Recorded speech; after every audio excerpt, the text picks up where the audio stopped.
बहुत समय पहले की बात है। एक लकड़हारा एक झोपड़ी में अपनी पत्नी के साथ रहता था। वे इतने गरीब थे कि उनके पास रोज खाने के लिए पर्याप्त खाना भी नहीं होता था। हर रोज लकड़हारा सुबह चिड़ियों की मधुर चहचहाहट के साथ उठता और अपनी कुल्हाड़ी लेकर काम पर निकल पड़ता। सारा दिन वह कड़ी मेहनत करता और शाम को लकड़ियाँ बेचकर अपने लिए भोजन का प्रबंध करता।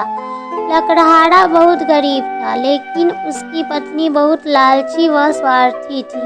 वह हमेशा उसको कड़वी बातें कहती व गरीबी के ताने देती। लकड़हारा इस तरह की बातों से बहुत दुखी होता।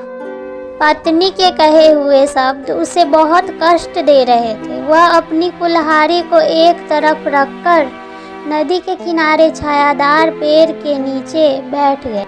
अब बस बहुत हुआ।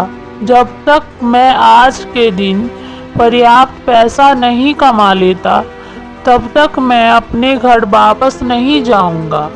नदी के किनारे पर एक पवित्र साधु कुटिया में रहते थे। उन्होंने लकड़हारे को इस तरह बैठे देखा तो वे उसके पास गए और पूछा, तुम कौन हो बेटा, और यहाँ क्यों आए हो?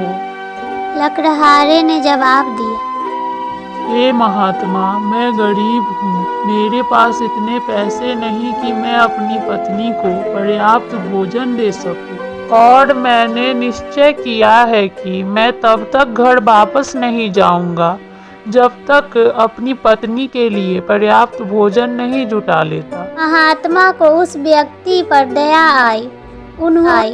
उन्होंने उसे एक डिब्बा देते हुए कहा, यह जादुई डिब्बा है बेटा, इसे मैं तुम्हें देता हूँ। यह चांदी के सिक्कों से भरपूर है। दिन भर की मेहनत के बाद जब तुम इस डिब्बे को 3 बार गोल आकार में घुमाओगे, तब यह तुम्हें एक चांदी का सिक्का देगा।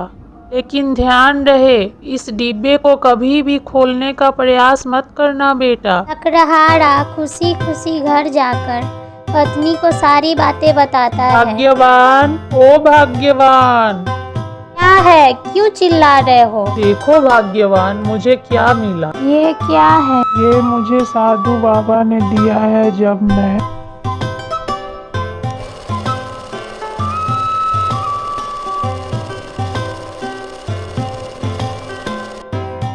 लकड़हारा रोज की तरह काम पर जाता और रोज शाम को एक सिक्का मिलता।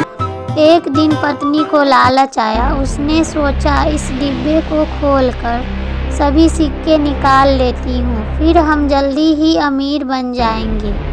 लकड़हारे की पत्नी ने डिब्बा खोला, परंतु यह क्या, डिब्बा तो खाली था।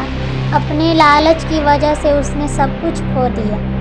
जब लकड़हारा वापस आया तो उसने डिब्बा टूटा हुआ पाया। हाय रे हाय, यह क्या कर दिया तुमने? उसकी पत्नी के लालच की वजह से उसे फिर से गरीबी को सहना। लालच करना बुरी आदत है। जब हम थोड़े को छोड़ ज्यादा की तरफ भागते हैं, तब ज्यादा के चक्कर में थोड़े से भी हाथ धो बैठते हैं।